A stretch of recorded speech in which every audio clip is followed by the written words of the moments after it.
no Facebook? Já está no Doutora Socorro Moraes. Isso. Já estamos também no Instagram, Doutora Socorro Moraes, aqui. Grande abraço. E estamos no Facebook, Cefas Carvalho. Como você sabe, eu sou o jornalista Cefas Carvalho e estamos aqui em mais uma edição do programa Conversa de Botequim. Toda sexta-feira, agora às 19 horas, no Bardalos Comida e Arte, no centro de Natal, uma entrevista, um bate-papo com alguém que faz arte, política, empreendedorismo, medicina e também a medicina humana, como é o caso de doutora Socorro Moraes, a quem eu vou saudar. Doutora Socorro, uma alegria tê-la aqui. Bem-vindo ao Conversa de Botequim. É uma satisfação, né? Quando o Geraldo me convidou, já há alguns meses atrás, eu ainda hesitei, porque eu estava muito envolvida com outros projetos, mas é uma alegria enorme, né? A gente estar aqui dando essa contribuição e construindo essa memória que certamente vai ficar lá nos anais do Sindicato dos Médicos.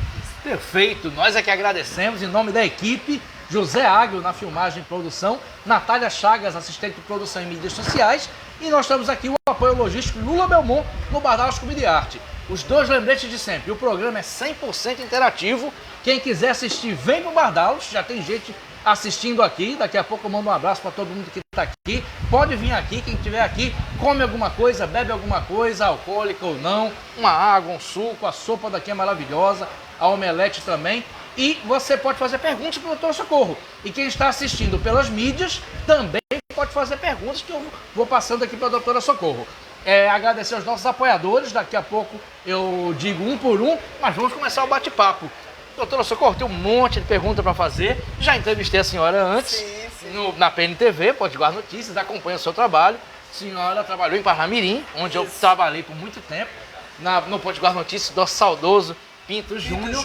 Grande ser humano. Grande ser humano, que está assistindo lá em cima o programa, certeza. Com toda certeza. Até me arrepiei aqui. O grande Pinto Júnior, que foi quem me pautou para entrevistar a senhora, né? A primeira vez. Mas a primeira pergunta é uma tradição do programa. É como a pessoa começou naquilo, pela qual hoje é conhecida. A senhora tem um trabalho belíssimo em relação ao envelhecimento feminino, a menopausa. A senhora já trabalhou em Brasília, no governo federal. Mas como isso começou? A senhora queria ser médica desde criança? A senhora tinha esse sonho? Eu sei que a senhora foi enfermeira primeiro. Como era a Socorro Moraes criança e quais eram os seus planos profissionais e qual era a sua vida infantil? Cefas, assim, eu costumo dizer que tudo que eu sou e que eu me tornei, eu devo à minha mãe. Eu sou caicoense, nasci em Caicó no dia 10 de dezembro de 1962, né, uma data assim emblemática, porque foi o dia em que foi promulgada a Carta dos Direitos Humanos. Então, eu digo, já nasci com essa força, né, de lutar sempre em defesa da inclusão, e nesse mundo tão diverso que a gente vive. Então, eu nasci lá em Caicó, lá eu vivi até os 17 anos de idade e migrei para Natal depois que passei no vestibular para enfermagem. Eu era muito pobre, eu perdi meu pai aos 14 anos de idade. 14 anos? Sim. E a minha mãe, como ela sempre disse, né, ela só não fez roubar ou se prostituir para me criar. Mas trabalhou como empregada doméstica. Nossa, tudo em Caicó? Tudo em Caicó. Era a melhor cozinheira, a melhor doceira, né, lá de Caicó. Nossa. E também era bordadeira, costurava. Fazia de tudo? Ela fazia de tudo para a gente sobreviver. Eram muitos irmãos? Não, eu sou filha única. A filha única? Filha única dela. Porque também eu sou filha de uma relação extraconjugal do meu pai. Nossa. Então, meu pai era um homem que contribuiu muito para o desenvolvimento de Caicó, o senhor Miguel Elias, de quem eu tenho uma lembrança muito vaga. Né? A contribuição dele foi muito pequena na minha educação e na minha formação, por razões óbvias. Né? Ele tinha a família dele, a esposa dele, e com quem ele teve 6 filhos. Na verdade, eu tenho 13 irmãos por parte de pai. Mas eu convivi muito pouco com eles, né? Na verdade, a minha história toda fui eu e a minha mãe. E sua mãe? Então vim para Natal com 17 anos para estudar enfermagem. E me formei, né, com 22 anos, 21 para 22 anos. E logo em seguida, se eu ainda estava concluindo o curso, abriu-se um concurso para a primeira turma de mulheres que estava entrando na aeronáutica. E aí eu me submeti a esse concurso, fui aprovada, fui selecionada e fui morar no Rio de Janeiro. Então, peraí, de Caicó para Natal, depois pro Rio enfermagem e direto para o Rio de Janeiro como militar. Como militar, né? Onde Que eu história, fiquei durante doutor? 2 anos e a mãe sempre, a minha mãe, né, sempre dizia assim: você vai envelhecer, vai se aposentar muito cedo e vai ficar uma enfermeira frustrada, porque enfermeiro vai fazer o quê? Né? Então você precisa ser médico. Com todo respeito à enfermagem, a quem eu devo muito do que sou e do que me tornei, foi meu primeiro amor, a minha primeira profissão, né? Mas ela, de tanto dizer isso todos os dias, acabou me influenciando. E eu sempre tive um espírito de liberdade. E a vida militar, ela tem que caber dentro de normas e procedimentos. Então eu vi que aquele não era um mundo para eu permanecer. Mas isso lá no Rio de Janeiro? Lá no Rio de Janeiro, no Hospital do Galeão. Mas uma curiosidade, doutor Socorro, como é que foi a transição? Assim, a menina de Caicó, de repente Natal e de repente Rio de Janeiro, que é uma cidade grande, é uma das capitais do Brasil. Como é que foi esse choque? Olha, a vida, eu sempre digo que eu estou sempre sendo convocada a fazer novas coisas, a recomeçar de alguma forma. Foi assim toda a minha história, né? Em Caicó, eu tive muita dificuldade de sair de Caicó para vir para Natal. Eu fui morar na residência universitária, eu não tinha posses nenhuma. Só uma pergunta importante. Veio com sua mãe ou veio sozinha? Não, vim só. Sozinha? Ela me colocou no ônibus da Jardinense. Nossa. Após uma procissão de Nossa Senhora Santana, né, que é uma tradição em Caicó. E 41 anos depois eu voltei a essa procissão, que foi agora, em julho, para fazer as pazes com Caicó. Não tinha voltado até então? Eu ia, mas assim, não para reviver toda essa situação, né? Nossa. Mas enfim, ela me colocou dentro desse ônibus e disse assim: você vai para lutar, para ficar e para vencer. E aí me jogou dentro do ônibus e foi embora. E eu queria chorar, eu era a única pessoa que não queria vir para Natal. Eu queria continuar em Caicó, fazer um curso de pedagogia. E eu talvez não sei, não é certo? Mas a gente nunca sabe, a gente só entende a vida quando você olha para trás e diz assim: faz sentido, Sim. Tinha que ser desse jeito. Mas talvez, eu não sei se eu seria mais feliz ou menos se eu tivesse ficado em Caicó. Mas o fato é, né, que eu tinha que vir para Natal. E aí fui morar na residência universitária, não é? E terminei. E aí foi aquele processo, né? Filha única, criada debaixo da saia da minha mãe, né? E fui morar num lugar com mais 34 mulheres, né? Mulheres de diferentes... Sem privilégio nenhum. Sem nenhum sem privilégio. Mamãe paparicando. Nos primeiros dias eu tive que dormir num colchão no chão, porque não tinha vaga nos quartos, né? Eu dormia numa sala, que era a sala de estudo. Mas o fato é que deu tudo certo, né? Nós conseguimos, concluímos o curso de enfermagem e fomos para o Rio de Janeiro, Sim. Que foi outro choque. Né? Como é que foi esse choque? Pois é, você ir para o Rio de Janeiro, você ser militar, eu fui como segundo tenente da aeronáutica, né? E foi uma experiência ímpar na minha vida. Primeiro você faz um treinamento para você entender que primeiro é a instituição, segundo é a instituição, terceiro é a instituição e depois você e seus sonhos. Foi isso que o meu comandante me disse quando eu fui aprovada no vestibular para medicina, que eu queria voltar para Natal. Minha mãe disse assim: olha, o Rio de Janeiro é lindo, mas esse lugar não presta nem para quem nasceu aqui. Isso é um lugar para a gente visitar de vez em quando. Passear, né? Curtir. Vamos voltar para o nosso Rio Grande do Norte. A mamãe tinha muito esse sentimento de pertencimento, de raiz, né? E com todo respeito ao Rio de Janeiro, que eu fui muito bem tratada no Rio, não é? Mas, naturalmente, eu tinha que voltar para cá, porque fui aprovada no vestibular. Sim. E vim estudar na medicina. De medicina. Antes da gente começar a falar da medicina, sua mãe era muito rigorosa com você? Muito. Muito. Ela dizia podia assim, sair pra festa, podia não, dançar, não, forró, não? Não? Tanto é que até hoje eu não sei dançar, né? Não aprendi a dançar. Olha, eu vim aprender agora a nadar, porque eu não sabia nadar, eu não sei andar de bicicleta. Eu nunca aprendi a dançar, né? Mas eu quero, antes de partir daqui, né, aprender a dançar e a andar de bicicleta. A nadar eu consegui aprender. Então sua mãe não deixava ir pra festa, não? Não deixava. E assim, eu comecei a trabalhar com 7 anos de idade, né, com a minha mãe. Ela vendia verdura na feira de Caicó e nós íamos juntas. E depois fazendo, não sei se vocês conhecem, cigarro de fumo. fumo de corte, Sim. que faz aquele cigarro. Até hoje eu ainda sei o movimento do dedo. Não sabe dançar, mas sabe. O movimento do dedo. Então eu estudava de Fazer manhã cigarro. e à tarde eu fechava cigarro de fumo com a minha mãe até vir morar em Natal. História fantástica. E meu pai, que era, assim, era o rei de Caicó, né? Mas nós éramos trabalhadoras para ele. Né? Nós tínhamos que gerar a nossa renda para nós sobreviver.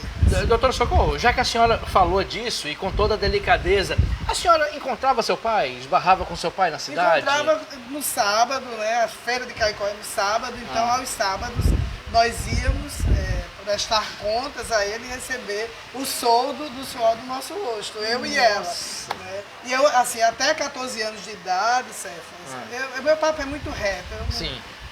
Eu não era nem registrada como filha dele. Nossa. Então ele foi acometido de um câncer e por orientação de algumas pessoas da cidade, que conhecia muito a minha mãe, inclusive um senhor a quem eu devo, né, que era o senhor José Dias, o pai de um colega médico, o Dr. Robson, chamou meu pai no cartório dele e disse assim: olha, seu Miguel, o senhor devia reconhecer essa menina como sua filha, porque o senhor pode se arrepender de não tê-la como sua filha legítima. Se eu tenho alguma dúvida que essa menina não é sua filha, ele disse: não, nenhuma. Disse, então tenha esse ato de nobreza e a reconheça como filha. Aí eu era Maria do Socorro de Medeiros. Passei a me chamar Maria Socorro Medeiros de Moraes. Então a minha mãe, que foi a minha maior referência, minha mãe foi vítima de tudo que você possa imaginar, né? De todo tipo de violência. Porque ela era uma menor trabalhadora, né? Ela foi para a casa do meu pai ser babá dos filhos dele, do casamento, e foi assediada sexualmente inúmeras vezes por ele. Quando ela completou 18 anos, ele tirou ela de lá, colocou ela numa casa e fez ela mulher rica. Nossa. E aí eu fui, quando ela ficou grávida, né, 3 vezes, a primeira e a segunda vez ele levou a minha mãe para uma capital próxima e ela esvaziou o útero, por livre e espontânea pressão dele, contra a vontade dela. Quando ela engravidou de mim, ela manteve, escondeu a gravidez. É muito traumático dizer isso ao vivo, mas é a verdade. Sim, né? sim. E quando ele descobriu, ela já estava com aproximadamente 20 semanas, né? 4 meses. E ela disse: essa eu vou ter, este ou essa eu vou ter. E eu vou ser inteiramente responsável pelo resultado dessa gravidez. O senhor não precisa nem reconhecer como filho ou filha, nem precisa me sustentar. Eu vou fazer o que eu sei, que é cozinhar, bordar e costurar, e vou criar o meu filho. Nossa. E ele tirou tudo dela, ela foi sem empregada doméstica, e eu nasci, ela ficou em trabalho de parto durante 3 dias, ela teve diabetes gestacional. Eu nasci um feto enorme, com quase 5 quilos, fui arrancada por um fórceps, né? Fórceps. E ela, por isso que eu me dediquei tanto a essa causa das mulheres. Isso. Né? E aí, por isso que eu digo que eu devo tudo a ela. Sim. Então, somente aos 14 anos foi que ele me reconheceu como filha legítima dele e me deu esse nome de Moraes.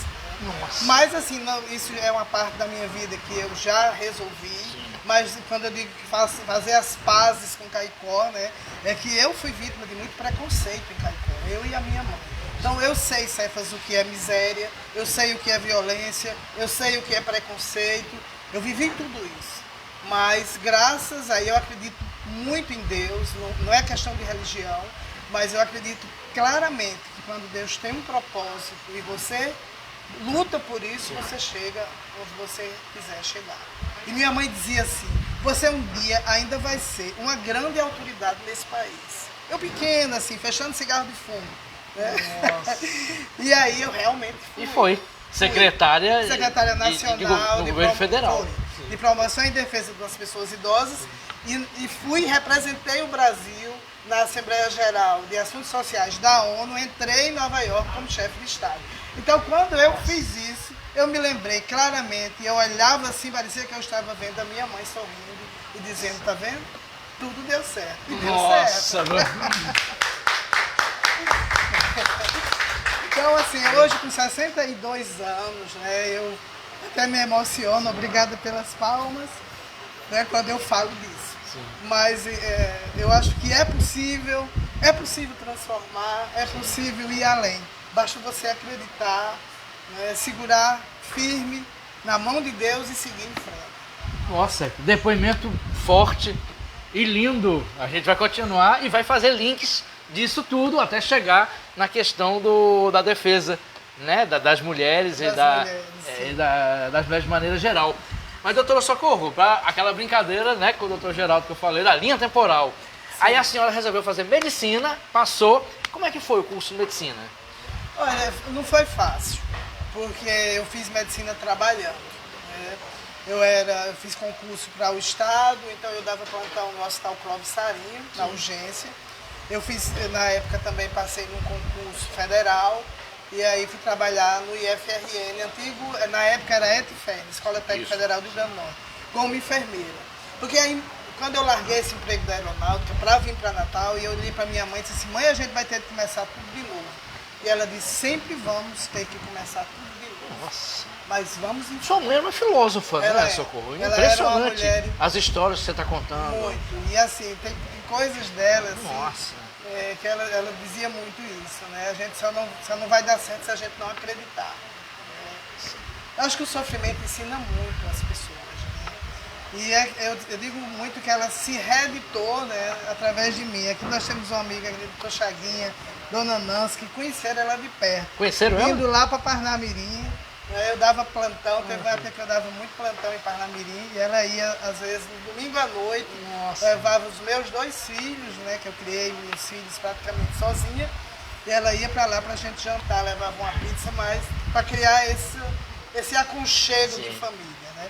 Mas voltando para a medicina, nós largamos tudo no Rio de Janeiro, eu fui obrigada a pedir baixa na aeronáutica, porque naturalmente eles não iam me redistribuir para cá. Quando eu fui falar com o meu chefe, o meu comandante, né, ele disse assim, olha, eu respeito muito, meus parabéns, mas a senhora ou fica aqui ou vai embora. Devolve tudo que a aeronáutica fez, a senhora ainda vai passar 2 anos pagando a aeronáutica que nós investimos em você. Nossa. E assim foi. Né? Foi assim? Foi assim. E aí eu vim para Natal e nós logo fomos chamadas para assumir emprego na Escola Técnica Federal. Eu era assistente administrativo, tinha passado no concurso para assistente administrativo, e aí logo em seguida, em 1988, veio a grande reforma, né, a reforma do Serviço Público Federal, e aí eu fiz um concurso interno e passei a ser enfermeira. E passei 2 anos, viu, pagando as fardas, os cursos, era um valor simbólico, mas assim eu acho que certo. Eles investiram em mim para eu ser militar. Se eu desistir por questões minhas, de alguma forma eu tinha que retribuir ao Estado brasileiro o que o Estado brasileiro investiu em mim. Tem lógica. Tem lógica. E aí 6 anos fazendo medicina, estudando e trabalhando. E foi maravilhoso. Eu sou da turma que se formou em 1991.2. Uma turma emblemática na Universidade Federal, né, que era conhecido como a Turma da Gaiola. Por quê? Porque tinham muitos rapazes que eram homossexuais, assumidos mesmo, né? E naquela época, né, em 1986, isso era um escândalo na medicina. Nossa. A medicina é uma profissão extremamente conservadora, até hoje. Né? É uma profissão cada vez mais, com mais mulheres, mas ainda de um mundo muito machista. Das nossas entidades médicas, estava aqui parabenizando o colega Geraldo, né, que é o presidente da FENAM, eleito, mas ele abriu esse espaço para uma mulher. Muito bom. Né, porque as nossas entidades médicas ainda são dominadas pelos homens. Então a minha turma era a turma da gaiola, mas uma turma assim que celebrou um tempo histórico na universidade. Era uma turma alegre, uma turma de pessoas extremamente inteligentes, que hoje tem gente espalhada aí pelo Brasil todo, fazendo uma medicina de qualidade. Que bacana! Pois é. E aí me formei em medicina em 1991.2, fui fazer residência médica e fui para a Universidade Federal de Pernambuco. Pronto. Como é que foi a experiência lá? Foi, de novo, começando tudo mais uma cidade, mais um estado. Mais uma...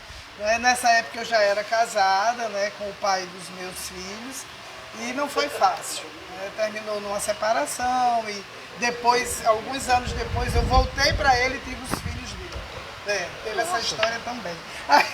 Haja história. Tem muita história. Você tem 62 anos, tem que ter algum privilégio, né? E a gente acaba tendo muita história para contar. Sim. E aí a gente fez residência médica ali. Nesse período eu tinha passado também num concurso para a Universidade Federal do Rio Grande do Norte. Sim. Aí fui redistribuída do IFRN, na época o ETFERN, para a Maternidade Escola Januário Ciclo, onde fiquei pouco mais de 22 anos lá. E assim, eu fui envelhecendo, Cefas, com as minhas pacientes. Né? Durante aproximadamente 15 anos eu fui obstetra e de novo a minha mãe chegou assim para mim e disse assim: você precisa redimensionar esse seu trabalho. Porque ela se incomodava muito, né, com as pessoas me acordando de madrugada para fazer parto. E ela dizia assim: olha, daqui a alguns anos as mulheres que vão parir são aquelas que não querem estudar ou que não querem trabalhar. E vão usar os filhos como uma pensão. Ela tinha essa visão. A mulher inteligente só vai ter no máximo 2 filhos. Meu Deus. Ela dizia isso. Ela só teve uma, né? Então você precisa pensar em começar a estudar outras coisas. Por exemplo, envelhecimento, porque o povo vai começar a envelhecer e vai querer envelhecer melhor, envelhecer com qualidade. E aí ela disse isso, eu disse: pois é, vamos ver, mas eu estou aqui tão imbuída de trabalhar, de construir uma casa, de fazer um patrimônio, já tinha 2 filhos, e aí eu fui buscar fazer mestrado e doutorado. Sim. Daí eu estou contando isso tudo para dizer por que eu fui para a área do envelhecimento. Isso. Né? Então, fui conversar com a professora Tessia Maranhão, e ela era a coordenadora, a diretora lá da pós-graduação do Centro de Ciências da Saúde. E eu cheguei já com um projeto pronto, assim, que era para estudar uma técnica cirúrgica para correção de incontinência urinária em mulheres, né, que se queixavam de incontinência urinária. Ela olhou e disse: olha, o projeto é bom, tem relevância, mas não é isso que nós queremos agora. Se você quiser fazer mestrado e doutorado, você vai estudar o que a universidade quer, que é envelhecimento. Então você tem muita liderança em Parnamirim. Cria um grupo de pesquisa lá com mulheres na transição para a menopausa e vai ver de quem adoece e morre essas mulheres. E tem mais, esse trabalho é um estudo prospectivo, uma pesquisa clínica que tem que durar pelo menos 10 anos. E tem que ser uma amostra de no mínimo 1000 mulheres. Por menos do que isso, não tem relevância, não vai servir para a gente aqui. Aí a vida realmente me convocou, né, para estudar envelhecimento. E eu não tinha escolha. Eu queria fazer mestrado e doutorado, porque dentro da universidade, se você não for mestre, pelo menos mestre, você não tem valor. Até para pensando na minha aposentadoria, né? Sim. E graças a Deus deu certo, né? E a doutora Tessia, eu digo muito que ela foi um divisor de águas na minha história profissional. Porque quando ela decretou isso, eu me interessei por esse assunto, eu tinha 44 anos na época, 42, e fez toda a diferença. Porque daí eu fui estudar envelhecimento, fui entender o meu processo do envelhecer, porque logo em seguida eu entrei na menopausa. Sim. E me tornei mestre e doutor. Mas passei 10 anos estudando 10 anos. De que adoece e morrem as mulheres na transição para a menopausa. Então deixa eu perguntar, como jornalista, de que morrem? Qual foram as conclusões que a senhora... As doenças cardiovasculares, as doenças, infelizmente. Matam e continuam matando muito as nossas mulheres. As mulheres já estão infartando tanto quanto os homens. Porque existe, assim, eu como jornalista sou leigo nisso, mas existe aquele, não sei se é um mito, de que mulher não tem infarto. Nós vivemos 7 anos mais que os homens, né? A expectativa média de vida da população brasileira hoje é de 75 anos, as mulheres vivem 79 e os homens 72. Pelas besteiras que os homens fazem, devia ser até mais.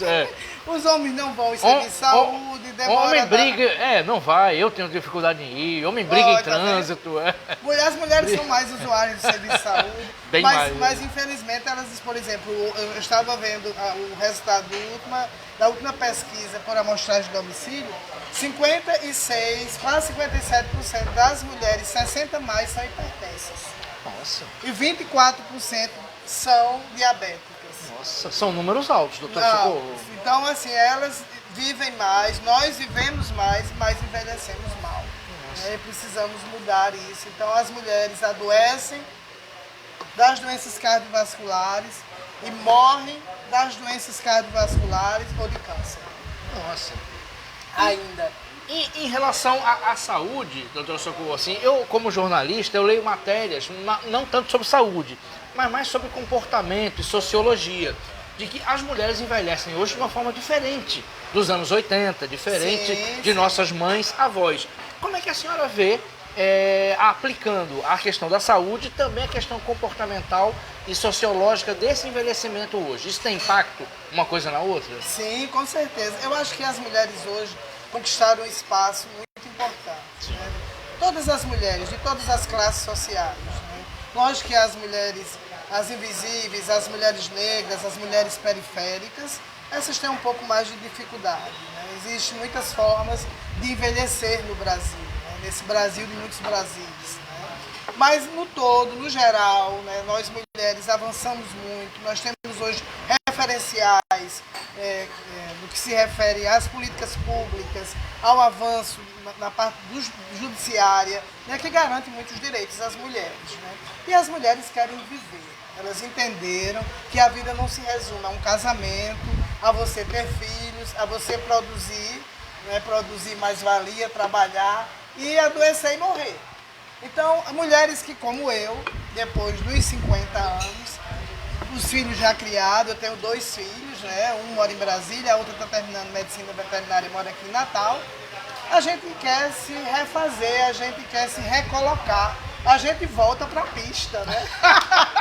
A frase a gente volta para a pista e a gente vai correr atrás do prejuízo, daquilo que a gente não viveu, né? Quando estávamos lá. Isso inclui dançar forró? Dançar forró, casar com um homem mais novo, como eu, tenho um marido agora de 40 anos. Que está aqui, né? Está aqui fazendo a transmissão aí. Isso. Então acho que é isso, a gente tem que ir se refazendo, se repaginando e construindo novas histórias. Eu sou cheio de sonhos. E aí você vê que você tem um ikigai, você tem um propósito, né? Faz você viver e viver e viver. Você vê os grandes centenários, né, que deixaram aí legados para a nossa história, eram pessoas que tinham ikigai, que tinham propósito, que tinham vontade de estar se recomeçando e se refazendo. Eu estou nesse grupo. Perfeito. Eu e muitas mulheres 60 mais. Sim, com certeza, isso é fantástico. Doutora Socorro, dentro desse raciocínio, dessa resposta maravilhosa, como é que foi essa sua volta para Caicó, essa sua reconciliação com Caicó, que a senhora falou no começo e chamou minha atenção? Como é que foi isso? Pois é, eu tenho muitos traumas de Caicó. Sim. Né? Começou pela igreja, nos domingos a gente ia para a missa, mas eu e minha mãe não podíamos sentar na primeira fileira, porque a primeira fileira era destinada para a sociedade caicoense. E eu sempre fui muito audaciosa. E eu disse, eu vou me sentar, eu quero ver o padre mandar eu me levantar. Eu tinha 14 anos de idade, eu disse, não vá não, que a gente vai passar vergonha, mas eu vou. E sentei numa missa de Natal, viu, doutor Chaguinha? Me sentei na primeira fileira, o padre não veio não, mas o sacristão veio, disse, olha, esse banco está reservado. Eu disse, para quem? Para as famílias caicoenses. Mas eu sou caicoense. Caicoense? Não, mas é as famílias que contribuem, que dão o dízimo. Entendeu? Eles compram um lugar, né, aqui. Nossa Senhora! Então você vê que... Iconoclasta com 14 anos. 14 anos. Eu fui realmente, não fui nem convidado, eu fui obrigado a sair do lugar, né? Mas você vê, então, esse foi o lugar onde eu nasci, onde eu cresci. Né? Tenho muito orgulho de ser seridoense, eu acho que nós temos grandes histórias de figuras seridoenses, mas minha mãe costumava dizer que o Seridó é uma nação e a capital era Caicó. Né? E realmente o Seridó, né, já deu muitos grandes intelectuais. Na medicina a gente tem muitos grandes expoentes, né? Inclusive ainda hoje, né, militando aí temos o Dr. Robson Dias, que é o presidente da Sociedade de Ginecologia, um grande defensor dos direitos reprodutivos das mulheres, né, caicoense. Doutora Tessia Maranhão, não é caicoense de nascimento, mas é de espírito, né? Então temos grandes nomes aí da medicina e eu tenho muito orgulho de Caicó, mas eu sofri muito em Caicó. Mas minha mãe dizia assim, esquece isso, a vida não tem retrovisores, então você não tem que ficar olhando para trás, é seguir em frente e seguir a vida, não dá tempo de ficar olhando para trás. Né? Então vamos voltar a Caicó. A primeira vez que eu vim a Natal, quando eu era da aeronáutica, né, ela disse assim, ela queria que nós fôssemos para uma procissão de Santana, eu fardada de segundo tenente da aeronáutica, Nossa! para mostrar a Caicó que nós... Passar na cara, né? Eu disse, criatura, esse eu não vou cumprir. Não vou não, porque aí já era demais, né? Mas era um desejo da vida dela. O primeiro carro que eu comprei, ela, a primeira viagem, eu disse, mas para onde você quer ir? Ela disse, eu quero ir a Caicó. Quer dizer, parecia que ela tinha necessidade de voltar e mostrar a Caicó. Ela foi, ela lutou, ela venceu. Que ela devia ter também os traumas dela, né? doutora Socorro? Ela, Assim, acho que ela se refez muito através de mim. Isso. Né? E eu através dela. Isso. Da coragem. A minha mãe não tinha medo de quase nada. Sabe? Eu dizia assim, mãe, você não tem medo de nada? Ela disse, nem de Deus, porque eu sou quase a secretária de Jesus. Nossa! Então quem dizia Eu isso? queria ter autoestima da sua mãe. Eu um sou pouquinho quase... só. Não, e ela realmente, olha, minha mãe enfrentou um câncer. Nossa! Um carcinoma de intestino. E nós tivemos esse diagnóstico, assim, ela era diabética, ela estava já com 75 anos. E eu fiquei muito apreensiva, viu, Cefas? Assim, a paciente diabética, né? 75 anos. E a gente foi fazer essa cirurgia ali na Promata. Vou contar rapidamente essa história. E aí ela teve algumas complicações, ficou na UTI, ficou em coma, teve umas negligênciazinhas de alguns colegas, não do cirurgião dela, grande médico, mas dentro da própria UTI. Né? Da terapia intensiva, era um médico só, não tinha naquela ocasião clínico para passar a visita. E terminou até eu entrando na história como médica, intervindo, e graças a Deus a gente conseguiu tirá-la. E no dia que ela foi fazer essa cirurgia, ela entrou lá impávida, assim, eu com a Bíblia na mão ali, querendo ainda ler o Salmo 91, ela disse assim, olha, na hora da internação, fecha essa Bíblia aí, porque o que tiver de ser, será. Vamos tomar conta do que tem que ser feito agora, que só a gente pode fazer, o resto é com Deus, que é a internação. Eu estou entrando com essas pernas e é com elas que eu vou sair daqui. Que isso, doutor Socorro? E foi. Então ela ficou 21 dias entre a vida e a morte. Um tubo difícil. O doutor Chaguinha se lembra dessa história, né? E era quase uma morte anunciada, até que eu fui para cima, judicializei, tirei os profissionais, coloquei outros e nós tiramos ela dessa UTI. E Deus nos devolveu ela e ela ficou mais 4 anos, viu o neto entrar na universidade e tudo mais. Mas quando eu vi minha mãe daquele jeito, o que me alentava era ela dizer, com esses pés, essas pernas que eu estou entrando, eu vou sair. E no dia que ela teve alta, um rapaz vinha com a cadeira de rodas, naturalmente, para deixá-la no carro. Quando chegou na porta do hospital, ela disse, me dê licença, me ajude. E se levantou e caminhou, deu 3 passos e entrou no carro. Eu tenho que sair com as minhas pernas. Porque ela tinha se prometido Porque isso. eu me prometi isso e é essa a minha conversa com Deus. Nossa! Essa Socorro, agora me bateu uma curiosidade, eu peço desculpas porque eu não sei, ela está viva ainda? Não, infelizmente ela faleceu, já tem 14 anos, né, morreu de morte súbita. Nossa. Mas até a morte, por isso que eu estou lhe dizendo que ela era realmente quase a secretária de Jesus. Nossa. Porque até quando ela dizia depois, né, ela disse, olha, tudo isso que eu passei nessa UTI foi para você. Mas para mim sim, para você ser uma médica diferente. E realmente isso foi muito impactante. Né? Para você saber como é estar do outro lado. Como é você ser paciente. Então, isso tudo que eu vivi sirva de lição para você.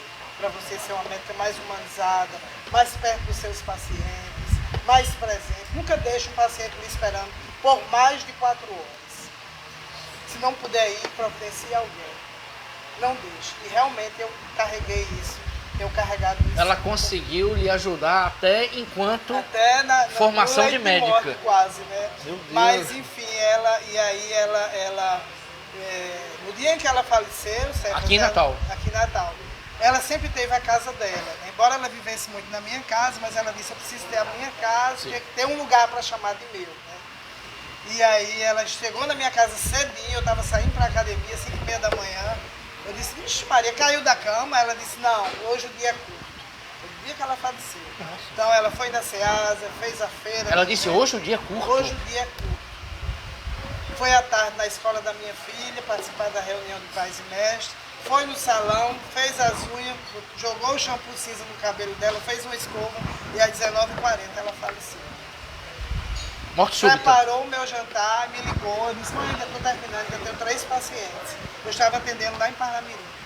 Ela disse, mas venha, que preciso muito falar com você. 15 minutos depois a moça me ligou e disse, Ana Terezinha estava na rede, passou mal.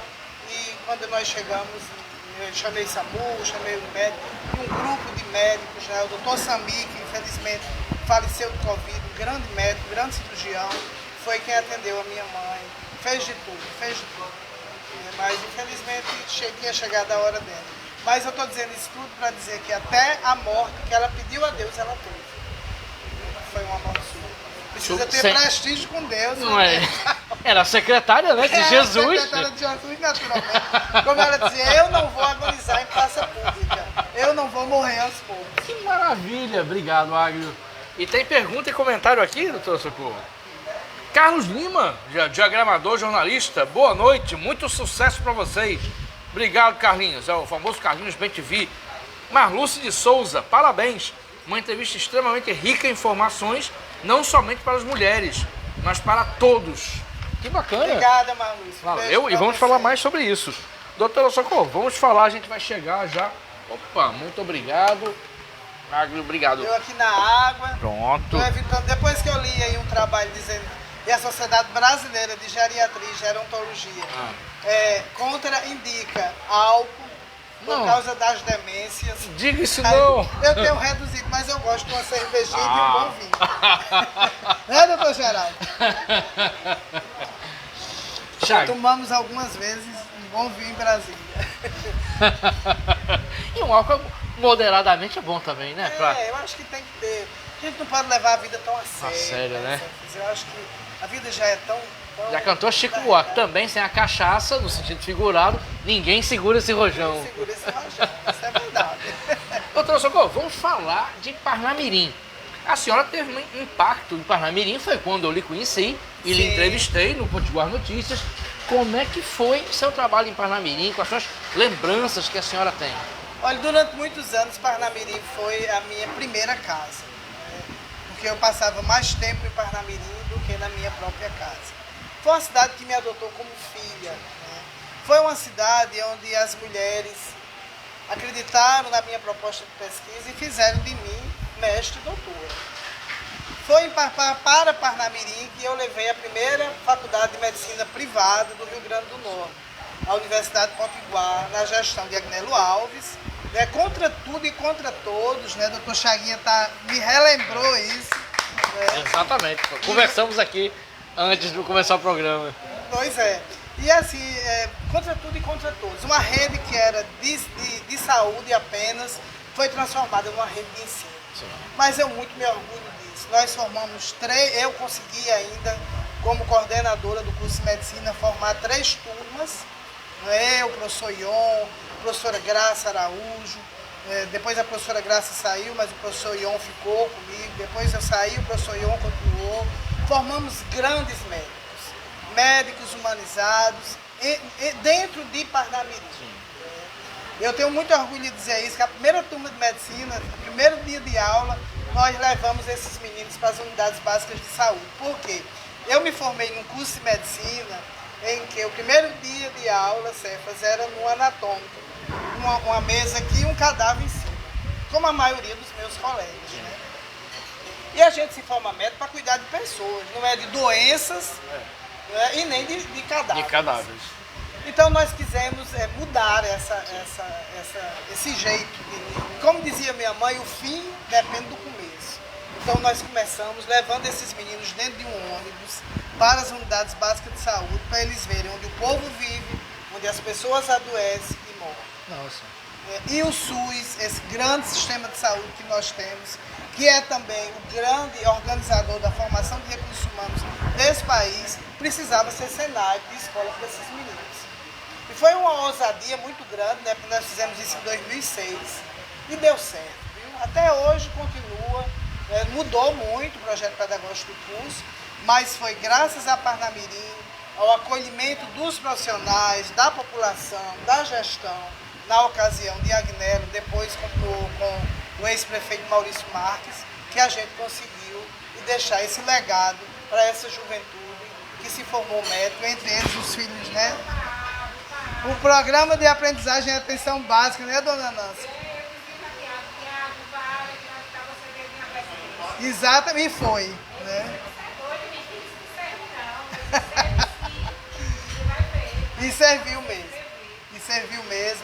O programa de aprendizagem e atenção básica fez a gente construir médicos numa outra visão da medicina. E eu sou apaixonada por esses meninos, né? Eu fui, inclusive, homenageada por eles e queriam dar o meu nome à turma. Eu disse, não, bota o nome do professor Paulo Vasconcelos de Paula, né? Esse homem também que deixa um grande legado através da Universidade Potiguar ao desenvolvimento do Rio Grande do Norte. Verdade. Então, minha história com Parnamirim foi uma história de amor. Né? Em Parnamirim, eu digo que eu fui quase tudo. Eu só nunca nunca ocupei uma cadeira eleita pelo povo. Né? Eu cheguei a ser candidata a vereadora numa campanha meio desastrosa. Na época, eu era casada com Walter Fernandes. Eu lembro disso. Ele era o presidente do partido, pelo Partido Comunista, pelo Partido Não era o Comunista PDT, do Brasil, não era o era o PDT, não? PCdoB. Ele foi pro PDT depois, então. Ele foi pro PDT depois. E foi uma loucura aquilo, viu? Mas foi muito bom, eu acho que foi um grande aprendizado. Eu conheci o outro lado da política, né? E vi que realmente lá não é como disse um dia a Agnella. A Agnella um dia me chamou assim, em cima do palanque, e disse, doutora, desista disso. Porque a senhora é uma mulher carregada de emoções, de sentimentos e de sonhos. A política é negócio, e negócio não tem lugar para isso não. Então a senhora vai se decepcionar muito, desista disso. Volte para o seu centro cirúrgico, volte para o seu consultório, que lá a senhora serve mais à sociedade. A cara de Agnello, esse tipo de conselho. Eu disse, pois é, mas eu vou continuar prefeito, eu vou até o final. Ele era prefeito na época. Não, ele era deputado. Sim. Ele já era deputado, Maurício é que era o prefeito. Sim. Eu vou continuar porque eu não sou de desistir de nada. E eu fui criada por uma mulher que dizia sempre, insistir sempre, desistir jamais. Então eu trinquei os dentes e tive na época 748 votos, né? Não comprei nenhum voto.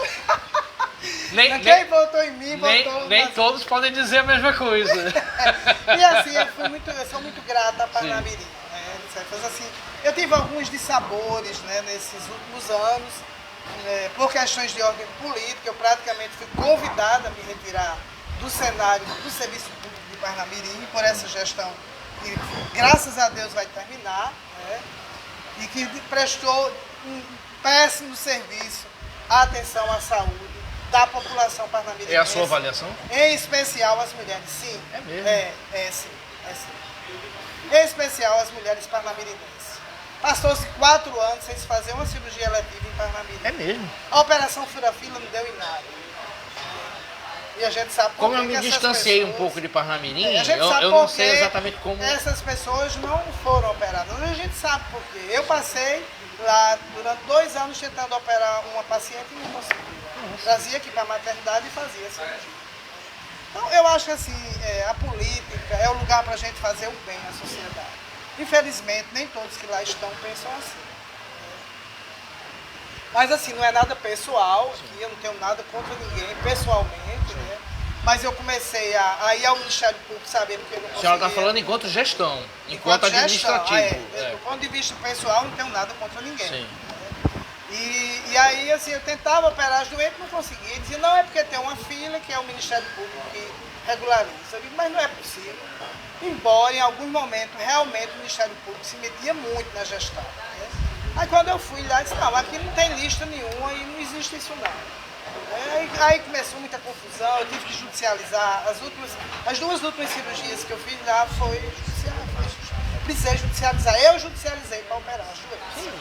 Coisa absurda. Uma inversão completa das coisas, coisa né? absurda. Mas assim, eu tenho muito orgulho de Parnamirim, devo muito a Parnamirim, devo muito às mulheres parnamirinenses, devo muito à sociedade parnamirinense. Agora, a política parnamirinense eu não devo absolutamente nada. E devo a um único homem que foi prefeito lá, que se chama Maurício Marques. Esse me fez diretora da maternidade e deu autonomia financeira e administrativa à maternidade, para a gente fazer de lá o que a gente queria e fizemos. Foi quando a gente ampliou os leitos da UTI neonatal, fizemos a reforma da maternidade, em 1 ano e meio nós conseguimos fazer, porque é possível fazer, sim. Sim, acredito. É possível fazer, basta querer fazer. Perfeito. Estamos aqui no Conversa de Botequim, a produção me falou que estamos chegando quase a 1 hora. Já estamos quase chegando, passou voando. Nós temos mais perguntas para fazer, tem mais assunto bom. Doutora Socorro, lá estou eu, jornalista, lendo a notícia. Daqui a pouco doutora Socorro Moraes como secretária nacional de defesa das mulheres. Desculpa, o termo das pessoas idosas. Em Brasília. Como é que foi isso? Pois é, né? Como é que aconteceu isso? Como é que foi esse alinhamento, essa costura? Essa é uma página da minha vida que você vê claramente na mão de Deus fazendo assim, colocando você naquele lugar. Eu num voo conheci o deputado Roberto Alves de Lucena, na época que eu estava terminando o doutorado e precisava de dinheiro para concluir. E essa pesquisa era feita, uma parte dessa pesquisa era feita na USP de São Paulo. Então nós colhíamos sangue dessas pacientes, eu pegava um voo, na época que o aeroporto era em Parnamirim, e ia para São Paulo, porque nós não tínhamos bancada para extrair o DNA dessas mulheres aqui. E aí eu sentei assim, ele sentou do meu lado e a gente começou a conversar e eu contei a história a ele, de que estava fazendo essa pesquisa, mas nós não tínhamos dinheiro para terminar.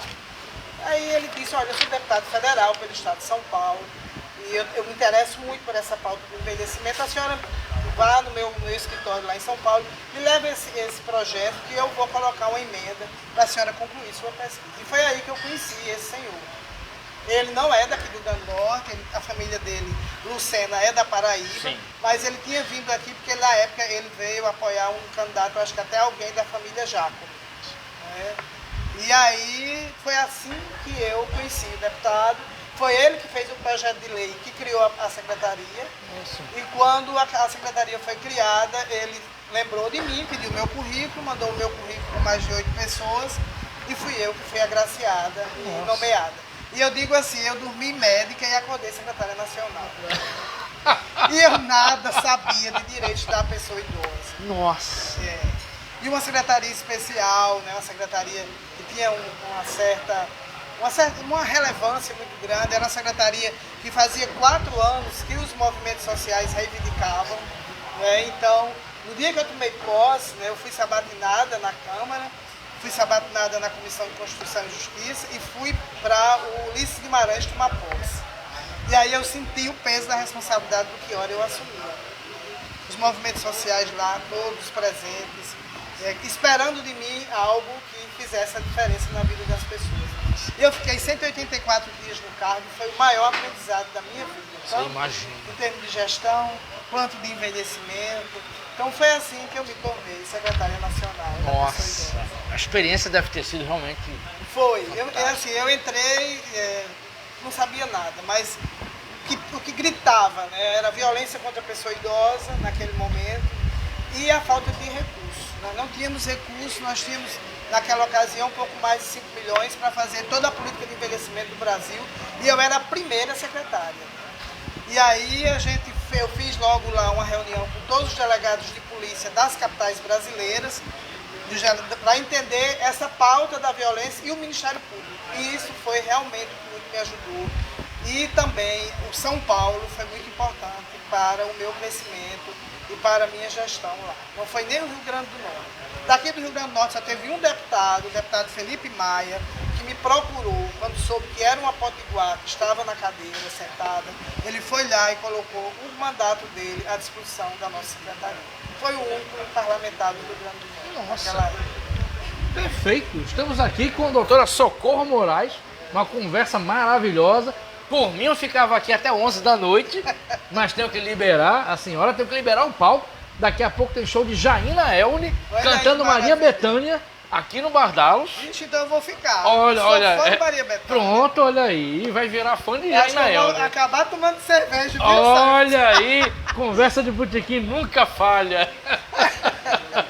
Mas uma última pergunta, doutora Socorro, assim, uma pergunta bem global.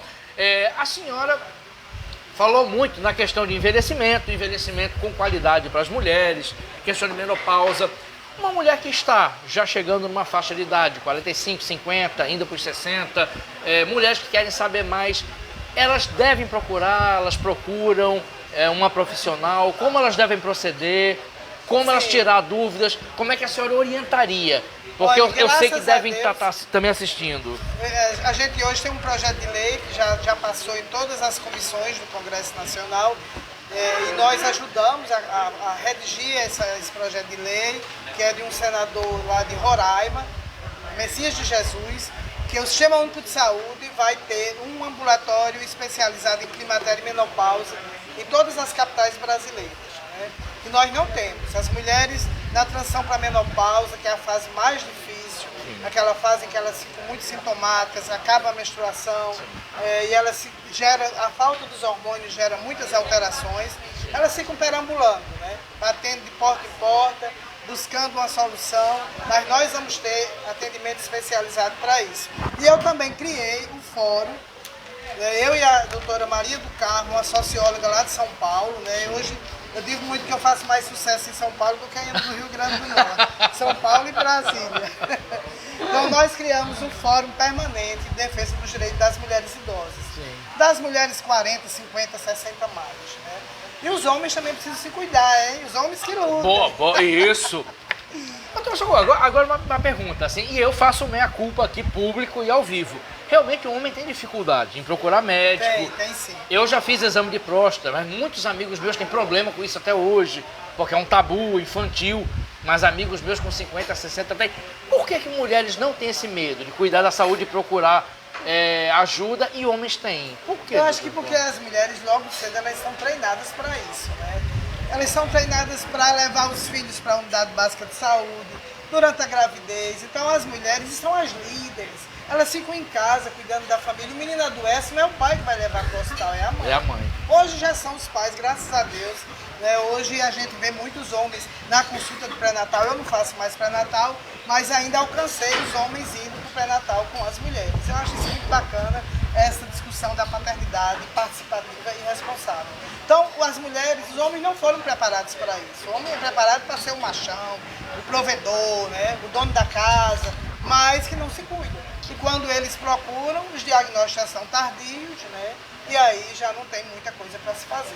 Porque assim, cada dia eu tenho mais certeza que medicina é promoção e prevenção à saúde. Perfeito. E uma última pergunta, antes de ler aqui as perguntas do... Não, deixa eu ler primeiro a pergunta das outras pessoas. Dos internautas. Isso. Tirar o óculos para ler, ao contrário. Marluce de Souza, valeu Marluce. Admirável história de vida sua, Socorro, e o de sua mãe. Meu filho é estudante do campus de Caicó. Olha que maravilha. E já terá sua formatura na turma 2025.2, no novo prédio, que ficou maravilhoso. Eu fui à inauguração do novo prédio. Deixo aqui o meu abraço para o professor George Dantas, Sim. Um grande sonhador que sonhou e realizou, levando esse curso de medicina para Caicó. Como ele diz, o seridoense é de uma terra onde queijo é marcado a ferro e fogo, a carne é de sol e as cercas são de pedra. Que maravilha, que frase maravilhosa. Essa frase é dele, hein? Que frase maravilhosa. E aqui uma pergunta de uma pessoa que você não conhece, mas posso lhe apresentar, Chaguinha. Meu amigo querido. Doutor Socorro, como foi ser intitulada cidadã natalense? Olha, você estava lá, né? Foi muito bom, porque foi inclusive um projeto de lei do vereador Cleber Fernandes. Foi uma grande emoção para mim, né? Subir naquela tribuna, contar a minha história e nascer filha de Natal. Maravilha. Indo para a reta final aqui, uma última pergunta, questão. A senhora atende ainda? A senhora tinha uma clínica, a sua clínica, se eu não me engano, em Nova Parnamirim. Era, mas fechei. Fechou? Parnamirim eu não tenho mais nada. Nada. Mas ainda atendo, né, por clamor das mulheres.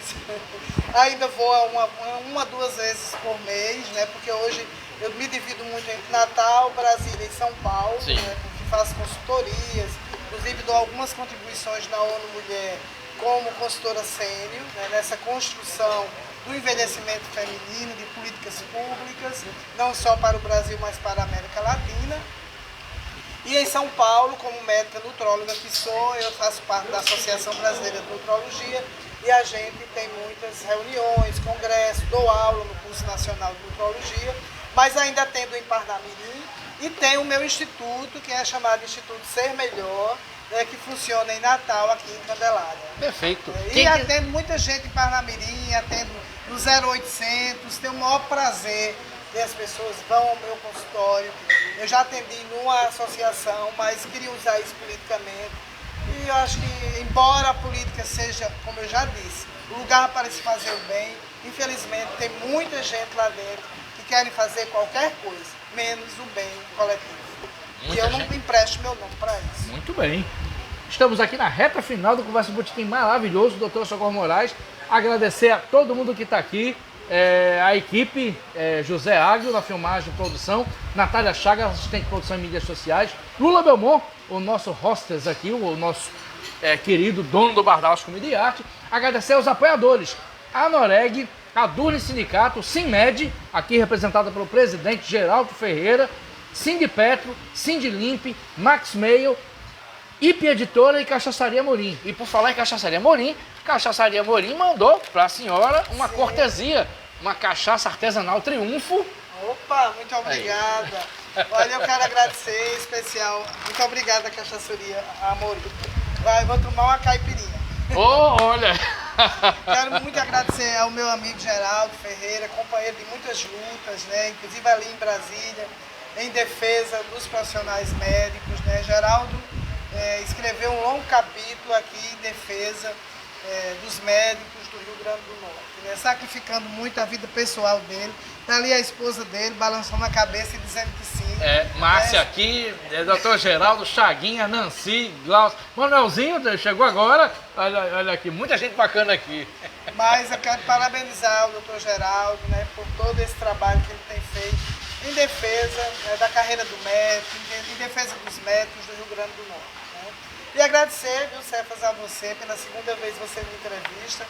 E eu costumo dizer que o bom jornalista é aquele que extrai o melhor do seu entrevistado.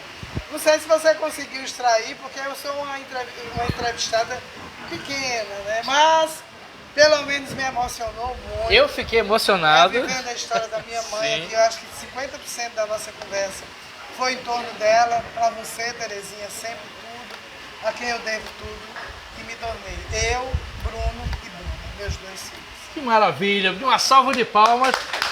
Essa pessoa maravilhosa. Obrigada. Uma entrevista maravilhosa. Doutora Socorro, muito obrigado. Eu que agradeço, meu amigo. Muito obrigado, entrevista maravilhosa. E quem pegou começado é só ir lá no Instagram do Simed, vai no Facebook Cefas Carvalho, vai no próprio Instagram do Dr. Socorro Moraes e assiste tudo. E até o próximo Conversa de Botequim.